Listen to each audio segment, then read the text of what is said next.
Hi, the purpose of this video is to show you everything you need to know to be able to change the tyre on a Volkswagen AMAROK.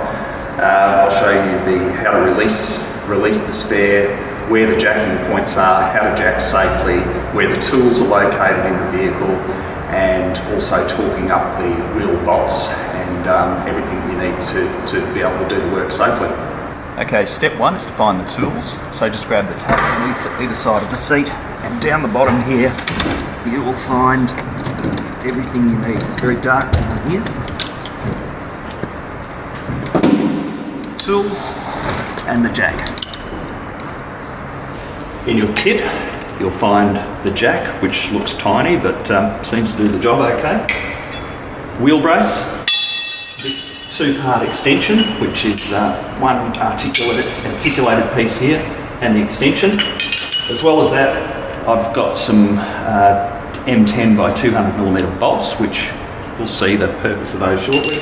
And I also carry a much larger wheel brace so I can get a bit more torque on the wheel nuts.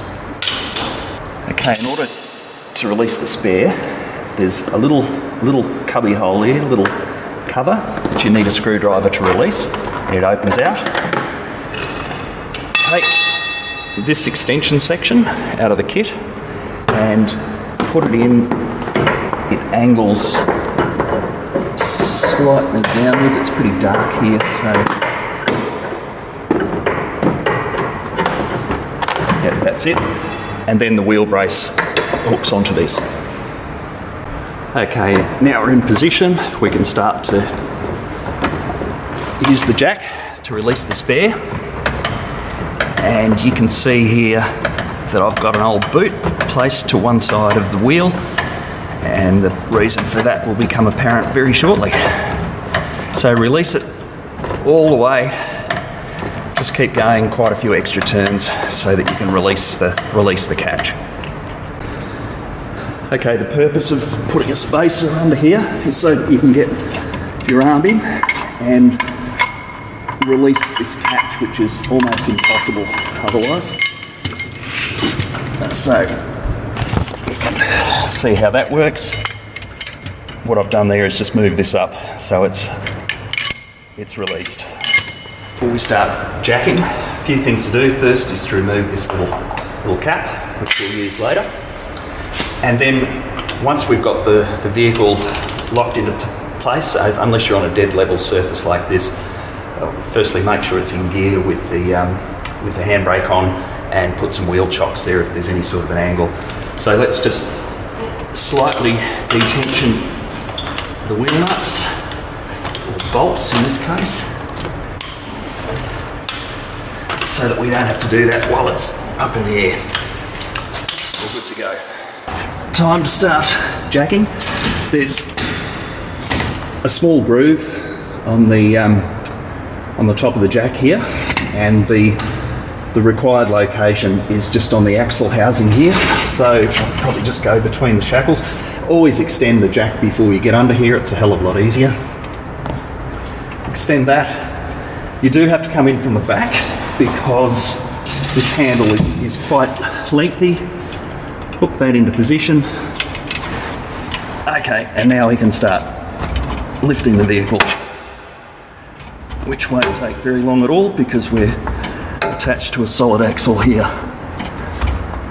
Okay, and that's already off the ground, ready to go.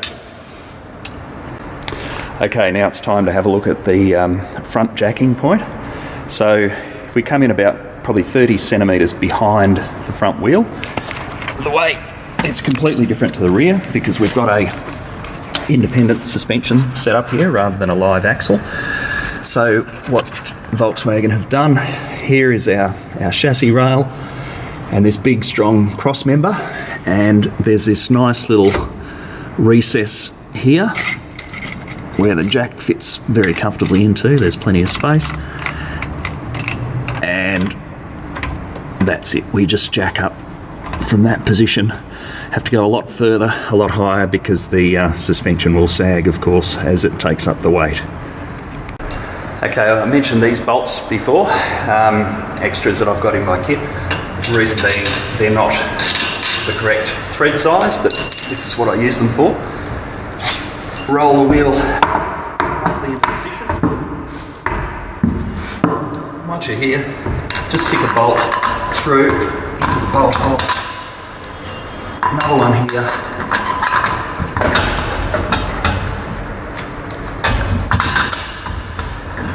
Now the wheel's more or less in position. Okay, now that I've got the weight basically held by these two and they're holding it in position, I can locate bolt holes, and it's a pretty simple process now without having to struggle to hold this whole thing in place. The internet has decided that wheel bolts, as used by Volkswagen on the AMAROK, are a bad idea. I reckon they work pretty well, particularly if you had a broken or damaged stud. Here it's just a case of getting a new bolt rather than bringing a whole brake drum or disc in to be replaced.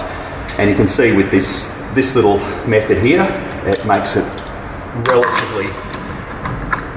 relatively easy to do the changeover.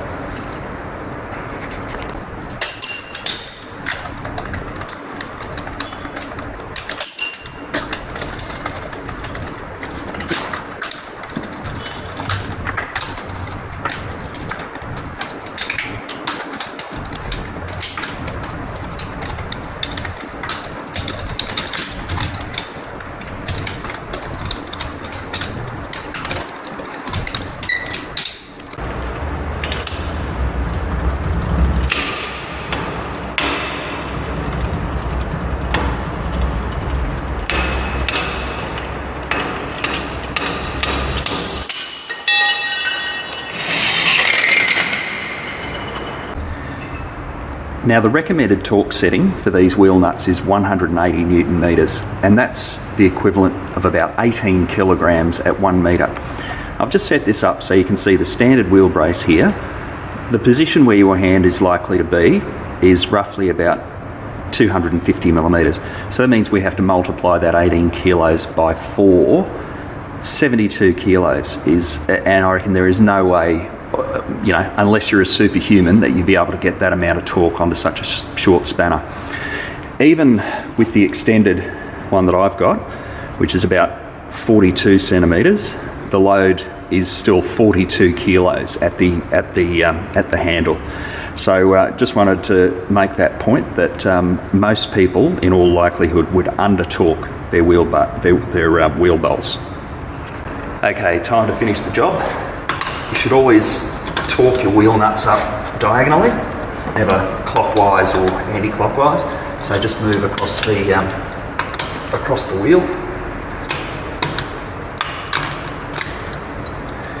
and bear in mind I'm trying to push about a 40 kilo load on this wrench.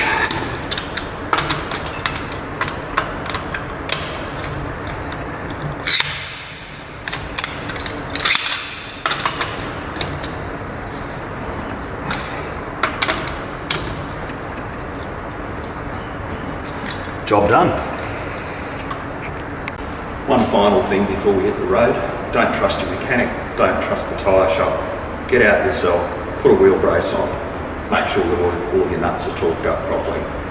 I hope you find this video useful.